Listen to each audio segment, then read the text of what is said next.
Just a very quick reminder again, this Wednesday is Ash Wednesday, and then the fish fry starts on Friday. So if you've signed up or volunteered to help, please just show up at the appropriate time.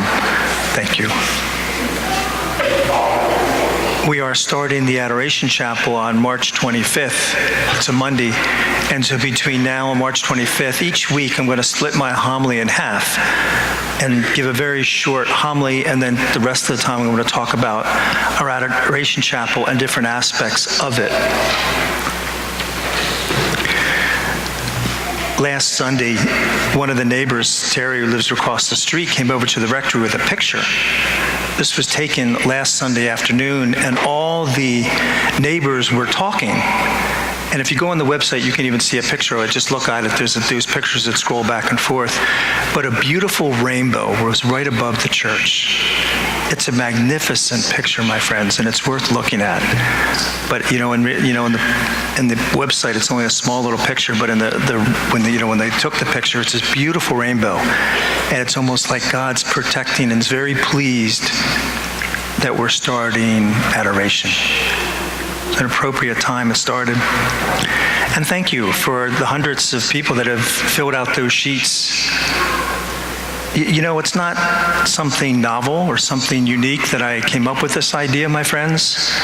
There's 7,500 to 8,000 parishes in America doing the exact same thing we're doing and have been for 20-some years. Holy Spirit's been doing it, at least 10. St. Mag's, same. I think St. Mag's and Holy Spirit, they've been doing it almost 20 now. St. Catherine's does an abbreviated version like we'll be doing. St. Pat's in Carlisle, another one. St. Joe's in Lancaster, full-time. So many, many parishes are doing this.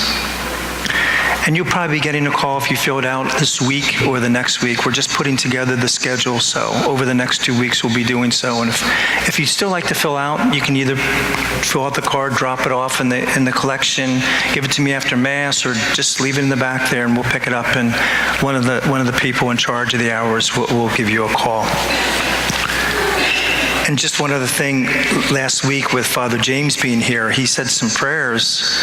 We'll be doing the prayer before Mass now will be directed for adoration. And then one of the prayers that he said before communion, I always say silently because I thought that's what we were supposed to do, but he prayed it out loud and people were commenting about that. So right before communion, I'll be praying that one out loud as well.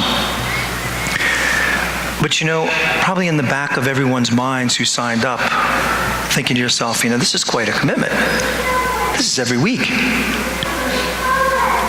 It's every week. Now, let me pause. Holidays were closed, and inclement weather were closed, and when you're on vacation, we have substitutes. But my friends, I talked to my brother. He's been doing this now. Poor Dan, my brother. I quote him so often in these homilies, and he has no clue that I talk about him. He's the greatest guy. He really is. But Dan works full-time, and then he's got a part-time job, so he works anywhere from 60 to 75 hours a week. And he does adoration at 10 o'clock on Sunday night in St. Joe's in Lancaster, he lives outside of Lancaster, so he has to drive down in there in the downtown center city of Lancaster. My dad does the 11 o'clock shift. But I said to Dan, and I was kind of surprised by his answer, to be honest with you. I said, Dan, knowing putting these long hours in, I said, you do that adoration on 10 o'clock on Sunday night. I said, is that hard to make that hour? And without any hesitation, and I was completely surprised by his answer, he said, Ted, this is an hour I would never, ever miss. He said, I would never miss it. And I said, why, Dan? He said, I look forward to it, Ted. He said, it took me a couple weeks to get used to it. He said, it did.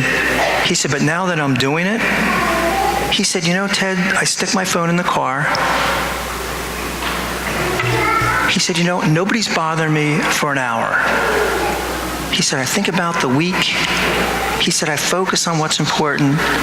He said, that hour, he said, is the best hour of my week. My friends, Don't make any judgments. If you signed up, stick to it. Pick an hour that you're comfortable with and try it for a month. 1 month. That's 4 visits. Try it. You're not alone. There's 8,000 parishes, probably 50,000 to 100,000 Americans doing the same thing you are. Probably had the same thoughts you did.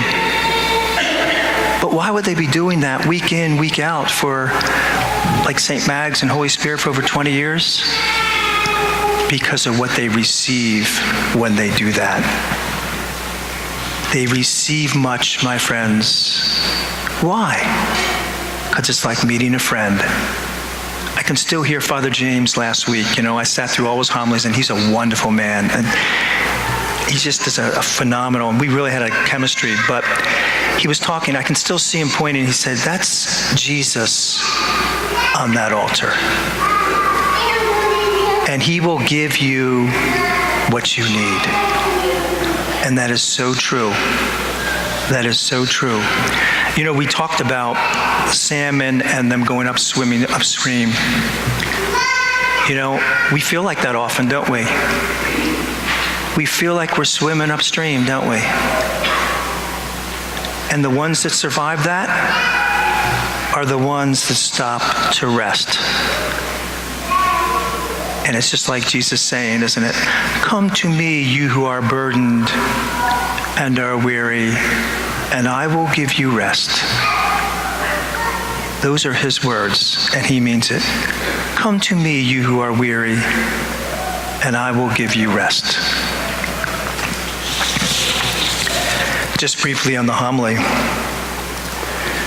Why do you notice the splinter in your brother's eye, but don't perceive the wooden beam in your own? We're gifted as people. We're very good at recognizing each other's faults. I am, you are. You see my faults clearly, probably more clearly than I do. I see your faults more clearly than you do. It's an amazing thing. Spouses, same thing. When you live together, you guys know what your faults are, and they're glaring. They really are. They're glaring. But we don't always perceive our own, do we? We don't always perceive our own, and that's what Jesus is talking about. Dale Carnegie, that great public speaker, he said, any fool can criticize, condemn, or complain, and most of them do. You can laugh at that. It's funny. It's funny. And true, isn't it? It's true. Norman Vincent Peale says, he wants Christians who overlook the faults of others as easily as they do their own. He wants Christians who overlook the faults of others as easily as they do their own. God bless you.